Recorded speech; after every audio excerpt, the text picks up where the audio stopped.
Hey guys, Monkey AU here with another video, and today we're going to be matchmaking and predicting UFC 312. Now, it's been recently announced that it's going to be in Sydney, Australia, so I'm going to make this card very Oceanian themed with a lot of Australian and New Zealand fighters, and it's looking pretty good. If the fights that I've made actually come to fruition and are actually booked, I'll be very happy. Now, first fight, and also this is only going to be the main card, so no prelims, unfortunately. Oh, and also I'd like to address, I haven't put Tai Tuivasa in the main card because I think at this point he's just too far gone. He would definitely be on a prelim on this card, and if I were to matchmake him, I'd probably put him at, I don't know, maybe even an unranked heavyweight at this point. You know what? I'd give him Chris Barnett if I was going to do it. So I'd do Tai Tuivasa versus Chris Barnett because at least it'd be kind of funny. Anyway, first fight, Steve Erceg versus Tim Elliott. Now, I'm giving Erceg a fight down in competition because after facing Kai France and getting knocked out, which was such a shame, I think he needs to get another win. He needs to get a win back. We don't want to see him going down the route of Dominic Reyes. So I'm giving him, a tested veteran in Tim Elliott.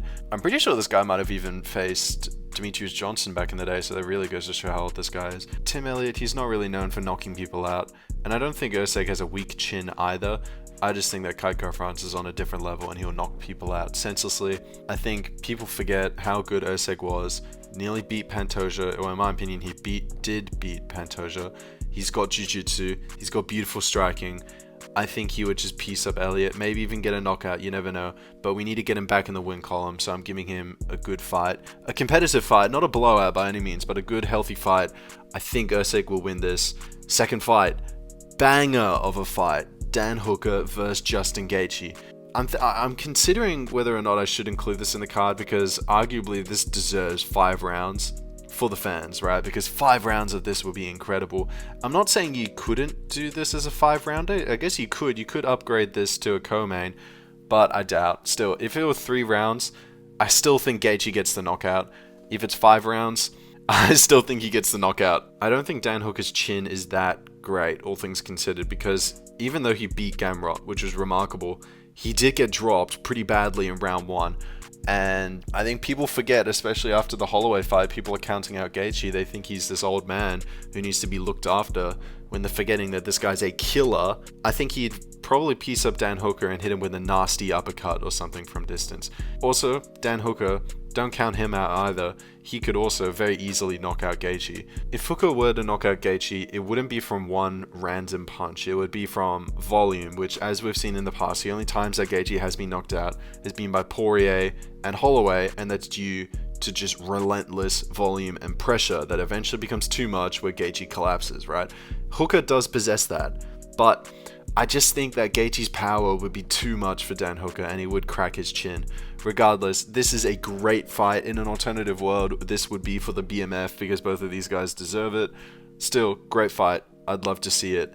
And even if it doesn't happen in Australia, they need to book it somehow because this would be a great fight. Third fight, Kai France versus Brandon Royval 2. Now, this would be a title eliminator bout. And the reason I say that is because Brandon Royval arguably is already deserving of a title shot. But Kai France, even though he's coming off a loss to Amir Albazi, which apparently was a robbery, he knocked out Erceg, which is very impressive considering that Erceg went life and death with Pantoja. Kai France hasn't fought Pantoja. You never know, he could be the one to crack his chin. However, if this fight were to happen now, I think Royval would get the submission again. And frankly, I see this playing out really similar to the way the first fight went, in that Kai France unleashes a brutal punch on Royval, really tests the chin, and then Royval in the scramble would find the submission. I think Kai France, I don't really know how good his submission game is. If Kai France were to win, I think it'd definitely be by knockout. And frankly, in the first fight, I think he would have won that fight if it weren't for the insane spinning back fist that landed from Royval, which saved him, right? Because if he didn't hit that, then he would have been knocked out for sure. That's what wobbled Kai France and then brought it back to baseline, where he was able to submit him later. Still, I think Royval at this time, his submission game is too good. This really comes down to his chin, though. If his chin can survive, then I think he wins the fight.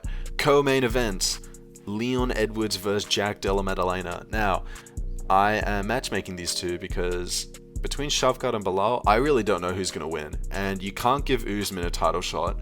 You can't give Sean Brady a title shot. He beat Gilbert.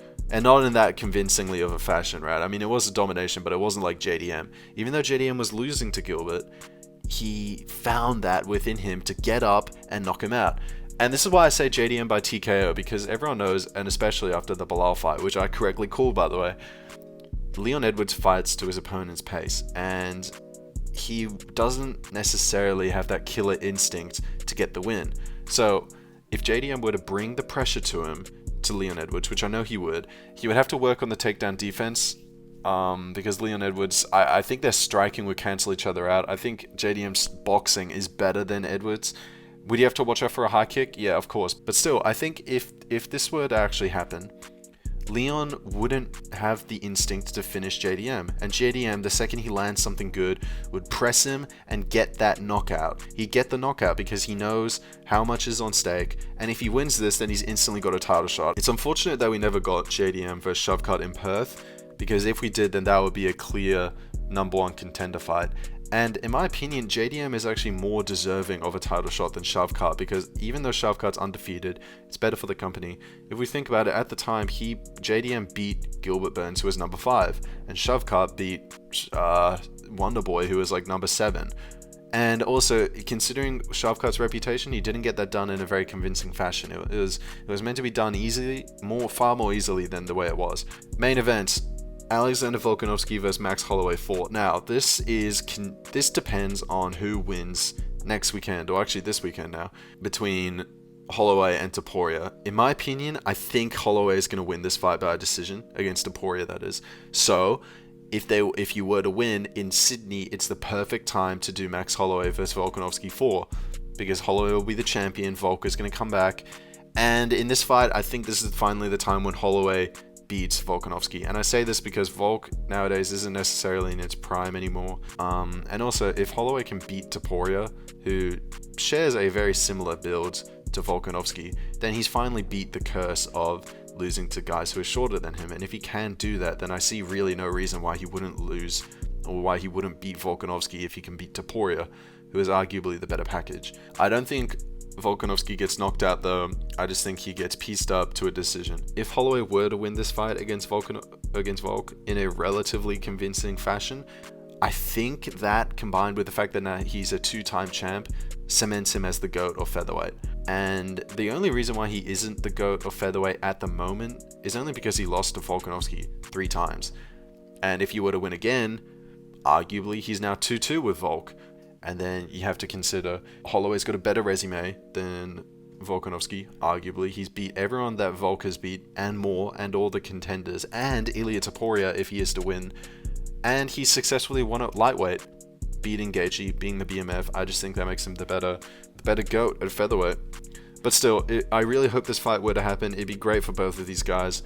Now, worst case scenario, if this fight goes the other way and Topuria beats Holloway, I think he knocks out Volkanovski again, because Holloway doesn't have the power that Topuria has, obviously, but Holloway's got volume, which is his key to success. Topuria, though, is just brute force, and it's not even brute force, it's actually all technique. It maybe if Volkanovski doesn't have that stupid game plan of just avoiding getting into the pocket with Topuria at all costs, which in real life means keeping a chin wide in the air just so he can get sniped from distance. If that doesn't happen, it could go to decision, but I just don't think it's the case. It's 5 rounds of too many opportunities.